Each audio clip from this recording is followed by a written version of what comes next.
우리가 믿음 생활하면서 하나님에 대해서 좀 더 관심을 가지고 하나님은 누구신가, 하나님은 어떤 분인가 하는 것에 대해서 연구를 해야 되겠습니다. 유한한 우리 인간은 영원 지존하신 하나님이 정녕 어떤 분인가, 그분이 어떤 분인가, 이것을 규명할 만한 어떤 잣대도 가지고 있지 못합니다. 단지 하나님이 스스로 계시한 그 빛에 의존해서 조금이나마 이해할 수 있을 따름입니다. 창세기 1장 1절입니다. 태초에 하나님이 천지를 창조하시니라. 여러분 성경을 잘 모르시는 분도 아마 이 창세기 1장 1절은 많이 듣고 쉽게 접근할 수 있는 말 중에 하나인데, 태초에 하나님이 천지를 창조하시니라. 한 문장으로 된 간단한 말이지만, 여러분 뭐 이해 안 되는 말 없죠 여기에? 간단한 말이지만 이 한 문장에 어마어마한 진리가, 하나님에 대한 어마어마한 진리가 내포되어 있습니다. 우리가 이제 하나님을 이해하고 구약을 이해하기 위해서 이제 히브리어를 이제 공부해야 되는데, 우리 이제 성도들이 히브리어 강좌를 들을 수는 없는 거고, 이제 그때마다 필요한 그 히브리어를 이야기할 때 여러분들이 관심을 가지면 좋겠습니다. 여기 창세기 1장 1절에 보면은 태초에 하나님이 천지를 창조하시니라. 태초에라는 말이 나오는데, 이 태초에라는 것이 히브리어로 베레시트입니다. 베레시트. 이 말은 이제 시간에 시작이 있었고 공간이 만들어졌고 물질이 만들어졌다, 이것을 선포하는 말입니다. 창조했다. 창조라는 것은 무슨 의미인가? 구약 성경에 보면 창조하다라는 뜻의 단어가 세 가지 종류가 나오는데, 여러분 요거 이제 상식적으로 또 성경을 이해하는 데 있어서 중요한 거니까 뭐 외울 필요는 없어요. 그렇지만 여러분들이 관심을 갖고 이게 구약 성경이 어떻게 구성이 되어 있고, 특별히 창세기에 나오는 그 창조라는 말이 어떤 의미구나, 이것에 대해서 여러분들이 관심을 가졌으면 좋겠습니다. 구약 성경에 보면 이 창조라는 뜻의 단어가 세 종류가 나오는데, 첫 번째는 바라입니다. 바라.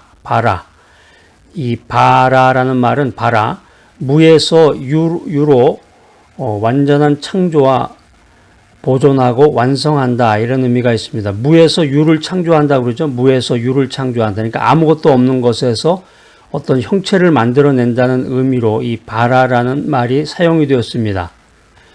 두 번째는 아사인데요. 아싸, 뭐 이 말하고 비슷한데, 아사라는 것은 이제 이미 창조된 물질을 재료로 해서 더 나은 물체를 만드는 것입니다.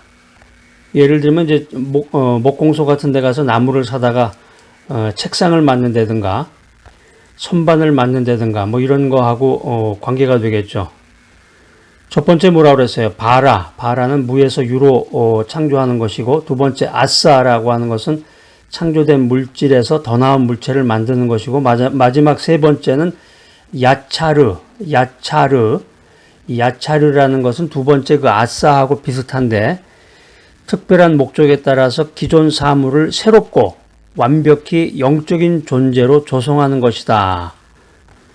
창세기 2장 7절 9절에서 이 말씀을 사용했는데, 그러니까 이제 우리 성경을 연구하다 보면, 특별히 구약을 연구하다 보면 이 구약에 나오는 그 말 하나하나, 단어 하나하나가 아무 말이나 그냥 주워다 생각난 대로 그냥 막 쓴 게 아니라, 이 창조라는 말 하나도 무어한 단어로 명확하게 구별이 돼서 사용했다는 거죠. 그러니까 이제 성경을 정말 깊이 있게 연구하기 위해서는 성경 연구를 해야 되고 또 신학 공부를 해야 되는데, 신학의 기초는 히브리어죠.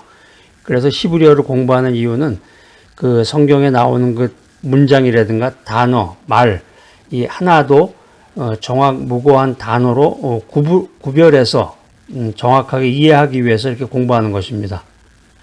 하나님은 어떤 분이시냐? 첫 번째, 생명의 근원이시다. 하나님은 생명의 근원이시다. 하나님께서 빛을 만드신 첫째 날부터 인간을 창조하신 여섯째 날까지 약동하는 이 생명의 환희가 배제된 곳이 하나도 없다는 것입니다. 창세기에 나오는 이 인간 창조의 특징을 우리가 이제 연구해 볼 수가 있는데, 첫 번째는 이제 순서입니다. 인간 창조의 그 순서는 이제 모든 만물을 창조한 뒤에 마지막 최후로 인간을 창조했다. 두 번째 동기는 무엇이냐? 인간을 창조한 동기는 삼위일체 하나님의 특별한 미팅이 있었다는 거죠. 삼위일체 하나님의 특별한 협의에 의해서 인간이 만들어지게 되었다. 인간 창조 세 번째는 모델은 뭐냐? 하나님의 형상과 모양을 모델로 해서 인간이 창조되었다. 또 네 번째 인간 창조의 방법은 뭐냐? 하나님께서 직접 숨을 불어 넣어 주셨다는 것입니다. 여러분 이제 지금 인간 창조의 특징에 대해서 우리가 살펴보고 있는데 이 인간 창조의 특징을 잘 들어보시면은 창세기를 이해할 수 있고 또 더 나아가서 하나님을 이해할 수 있고 어떻게 인간이 창조되어서 어떤 목적을 가지고 인생을 살아가는가에 대한 여러분들 힌트를 얻을 수 있을 것으로 생각합니다. 자, 인간 창조의 재료는 무엇이냐? 인간 창조의 재료는 무엇이죠? 흙이죠. 흙. 육신이 흙으로 지어졌다는 것이고 인간 창조의 목적이 뭐냐? 피조물의 통치자, 대표자로서 인간이 창조되었다라고 하는 것입니다. 하나님께서 만물을 창조하셨는데 그 만물을 다스리는 CEO죠. 일종의 CEO. 그 만물을 다스리는 통치자와 대표자로서 인간을 만들게 되었다는 것이고 인간 창조에서의 그 신분은 뭐냐? 스테이터스, 인간의 신분은 뭐냐? 하나님과 직접 교제를 나눌 수 있는 언약한 백성이 되는 거죠. 언약한 사람이 되는 것입니다. 인간의 거처는 무엇이? 인간 창조에 있어서 인간은 숙소가 어디냐? 주소가 어디냐? 에덴 동산입니다. 에덴 동산. 인간 창조의 상태는 무엇이냐? 죽음과 고통이 없는 절대 행복의 상태로 인간이 창조되었다라고 하는 것입니다. 아까 처음에 이제 그 창조 행위에 대한 그 세 가지를 말씀드렸는데 한 가지가 더 있네요. 제가 한 가지를 빠뜨렸는데 첫 번째는 바라였죠. 바라. 아무것도 없는 무의 상태에서 유의 상태로 만드는 절대적인 창조 행위. 이건 이제 하나님만이 하실 수 있는 거고 두 번째는 뭐라고 그랬어요? 아사. 기존 재료를 사용하기는 하지만 결과적으로 지금까지는 없었던 새로운 것을 만드는 행위를 말합니다. 인간이 무언가를 창조했다 이렇게 말할 때는 아사라는 단어를 사용하게 되고 세 번째는 뭐라고 그랬죠? 야차르. 이건 이제 아사하고 기본 뜻은 같은데 재료를 사용해서 새롭고 완벽한 형태를 만들어내는 기술과 결과를 강조하는 단어입니다. 예를 든다면 이제 토기장이가 흙으로 그릇을 만들어내는 행위를 말하게 되겠습니다. 아까 제가 하나 빠뜨렸는데 네 번째는 바나입니다. 바나. 이게 이제 아사하고 기본 뜻은 비슷한데 재료를 사용해서 어떤 형태를 차곡차곡 만드는 과정을 강조하는 단어인데 예를 든다면 이제 돌을 사용해서 성을 쌓는 행위를 우리가 구약성경 민수기 32장 37절을 통해서 이 단어를 찾아볼 수가 있겠습니다. 하나님은 생명의 근원이시다. 그래서 매 순간 매 창조 때마다 솟아나는 생명력을 우리가 느낄 수가 있는데 이는 그 창조의 주역이신 하나님께서 바로 생명의 근원이시다. 또 생명의 본질이시다. 또 더 나아가서 생명의 목표이심을 단적으로 증명해 주는 것이라고 할 수 있겠습니다. 호흡이 있는 모든 것은, 그러니까 살아있는 모든 것은 하나님의 손에 의해서 만들어졌다. 그리고 하나님의 보호 아래 놓여져 있다. 그렇기 때문에 하나님은 바로 그들에게서 영광과 찬양을 얻기를 원하신다라고 하는 것입니다. 하나님은 누구신가? 하나님은 어떤 분이신가? 두 번째, 하나님은 모든 존재의 조성자이시다. 하나님께서는 이 보이는 물질계뿐만 아니라 보이지 않는 영적인 세계도 창조하셨다. 하나님을 모르고 예수를 모르고 영생을 모르는 사람은 이 영적인 세계에 대해서 무지합니다. 그렇기 때문에 일반 사람들은 눈으로 보는 것, 귀로 듣는 것, 그리고 손으로 만지는 것 이상은 알 수가 없는 거예요.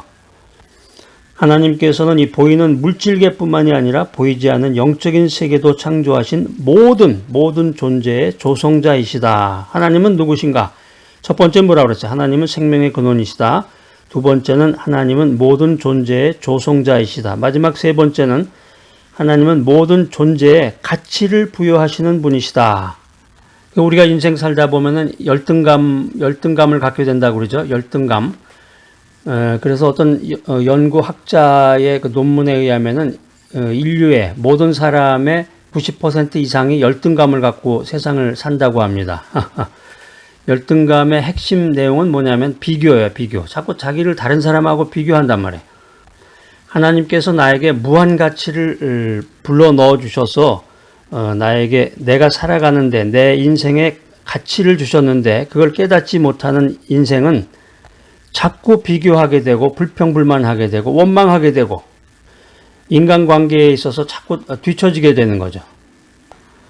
구약성경 특별히 창세기에 보면 하나님께서는 하루의 창조를 마감하실 때마다 보시기에 좋았더라, 보시기에 좋았더라는 이 satisfaction, 만족과 기쁨의 표현을 하셨음을 우리가 알 수 있습니다. 성경에 써여 있어요, 이게.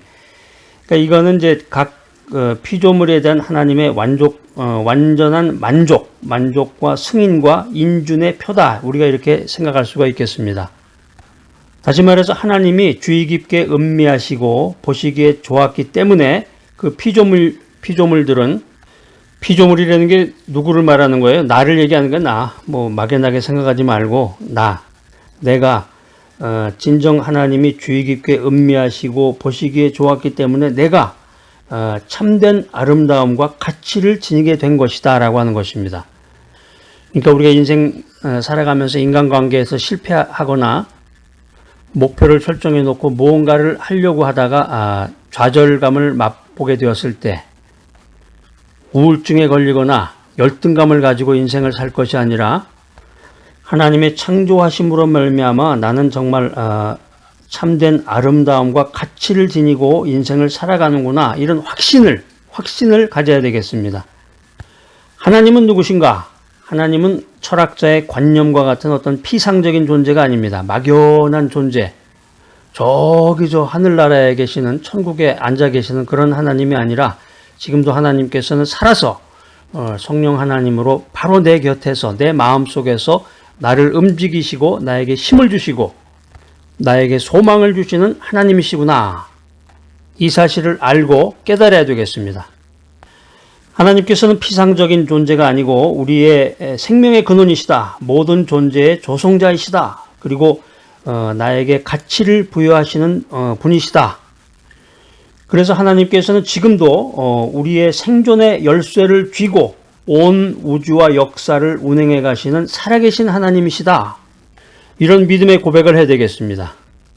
자, 오늘 이 귀한 메시지 들으신 여러분들, 하나님께서는 생명의 근원이시구나. 하나님께서는 모든 존재의 조성자이시구나. 하나님께서는 모든 존재의 가치를 부여하시는 분이시구나. 나에게 아름다움과 가치를 부여해 주시는 놀라운 분이시구나. 이런 마음과 생각을 가지고 놀라운 전능자 하나님 앞으로 달려나가야 되겠습니다.